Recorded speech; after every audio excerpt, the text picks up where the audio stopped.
Yeah, I think he and Bush Wamakota. I think Darius will play better this time.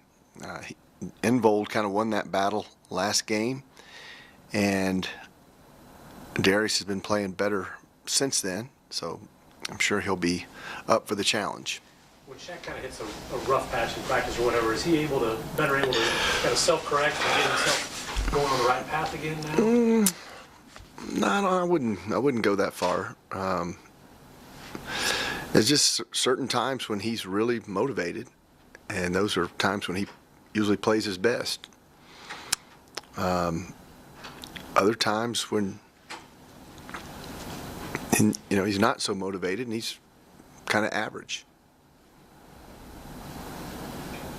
Coach, is there a general way you can kind of sum up? People said Shockers look like they're playing as well as they have all season and getting better. Is there a general way to say maybe why some of these newcomers are catching on, why things are kind of cohesive? I just think time and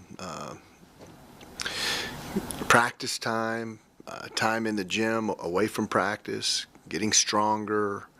Hopefully they don't hit the proverbial freshman wall. A lot of times that happens. We have meetings with them. We had a couple of meetings last week, in fact, to try to talk to these guys about what we're after. Make sure they understand.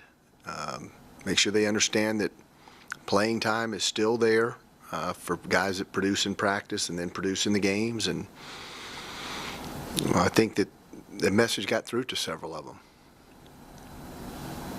Anybody specifically that's turned your head lately? You had such good things to say about some guys after the last game, but I think Wamakota is making some strides. I thought Richard was the best he's been in a while against Missouri State. Brown did not hurt us at all. Rion had a tremendous defensive play where he stole the ball and got us a transition basket. Tevin Glass was good off the bench.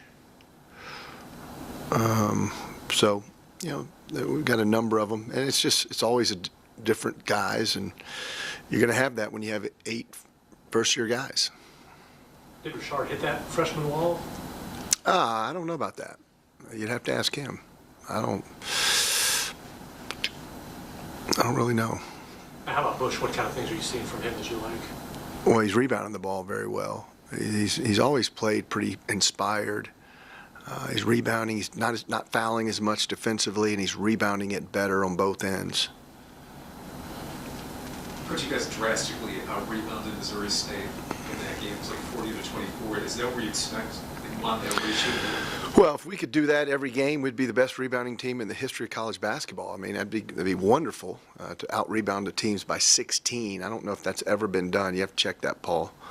But yeah, I'd love to have that happen. But I can't say that I expect that, because I really do believe that could be near or the record for a season to beat people by 16 on the glass on average every game. Coach, do you know how to operate ESPN3, or do your kids get it set up at your house or anything? We have an Apple TV box. So I guess you get it on the computer, and then somehow it's rigged to the television. I don't personally know how to set it up, but I have minions at home to take care of that. I'm referring to my children, but Lynn actually is the one that does it. She knows how to do it. So I'm never there to watch. I'm usually at the game. Thanks. Coach, how do you get your guys motivated for teams like Drake? Well, it's just the next game. So far, we're in first place. I think we're 7-0. We could go to 8-0. Stay in sole possession of first. Didn't play particularly well at their place. Had a battle on our hands for a while. So these guys are, the core guys are really, really easy to, it's not a matter of me motivating them. It's just a matter of them getting out of bed and saying, okay, here's another day. Let's tackle it. we're trying to shed some light on the Infinity Challenge. Right now you're in third place. Yeah, I forgot to vote today. God. Are you competitive in a sense? Do you wish that there was more, like a movement behind this more? Because we're trying to. Yeah, we could win this thing. We could definitely win it. They kicked Thad Matta out after winning it 3 straight years because Ohio State has the largest alumni association in the world. I was told something like that. I mean, I don't know that that's true, but it's a superlative number. I mean, it's the best of something. So obviously they got it down and they figured out how to do it. You got about 10 cities in Ohio bigger than Wichita. So it's a huge state, populace-wise. So him being gone, I think it throws back to a free-for-all. And, again, how are we going to do it? I really don't know. We have to do it through social media and the internet and get the word out and make sure people continue to vote. And I didn't even vote today. So I've got to get back to the office and get to the computer and vote. Talking about the motivation earlier, you guys talk about the streak you guys have in conference play or staying undefeated and stuff like that? No, we don't really talk about that. I mean, I'm sure it's in the back of their minds, but it's not something we discuss. I mean, we just take it one game at a time, prepare for the next team, respect the opponent. We'll try to break a good sweat today and get them right, get them mentally prepared for what we're going to see on Sunday. But they'll be fine. They'll be ready. With teams like Drake, I mean, obviously not one of the best teams in the conference, but you have you and I coming up at the end of the month. Any chance the kids look forward to that game and get excited for that game too early? I'm not even sure they know when they play you and I, to be honest. They don't look at the schedule. I didn't look at the schedule when I was a kid and playing.